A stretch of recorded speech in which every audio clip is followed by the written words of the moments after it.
2000 വർഷത്തിലേറെയായി ചെകുത്താന്റെ അക്കമെന്നാണ് 666 പലയിടത്തും അറിയപ്പെടുന്നത്. എന്നാൽ എന്തുകൊണ്ടായിരിക്കും ഈ അക്കത്തെ ചെകുത്താന്റെ സ്വന്തമായി തിരഞ്ഞെടുത്തത്? അതിനു പിന്നിൽ ബൈബിളിലെ പുതിയ നിയമത്തിൽ ഒളിച്ചിരിക്കുന്ന ഒരു രഹസ്യമുണ്ട്.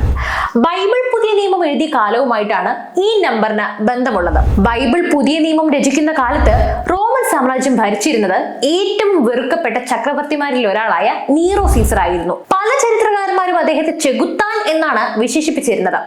മനുഷ്യവിരുദ്ധമായ നീറോ സീസറിന്റെ പ്രവർത്തികളായിരുന്നു എല്ലാത്തിനും കാരണം. റോമിനെ ചുട്ടരിച്ച അഗ്നിബാധയ്ക്ക് കാരണം പോലും നീറോ ആണെന്നാണ് പറയപ്പെടുന്നത്. 666 എന്ന അക്കത്തെ ഹീബ്രു അക്ഷരങ്ങളിലേക്ക് മാറ്റിയാൽ നീറോൻ സീസർ എന്നാണ് ലഭിക്കുക. ഹീബ്രുവിൽ നീറോ സീസറിനെ വിളിക്കുന്ന പേരാണിത്. തികഞ്ഞ ഏകാധിപതിയും ക്രൂരനുമായിരുന്ന നീറോ സീസറിന്റെ കാലത്ത് ആരും അദ്ദേഹത്തെ ചെകുത്താനെന്ന് വിളിച്ച് വധശിക്ഷ ഇരന്നു വാങ്ങാൻ ആഗ്രഹിച്ചിട്ടുണ്ടാകില്ല. നീറോ സീസറിനെതിരായ ചരിത്രത്തിന്റെ രേഖപ്പെടുത്തലാണ് 666 എന്ന അക്കത്തിലൂടെ നിർവഹിച്ചത്.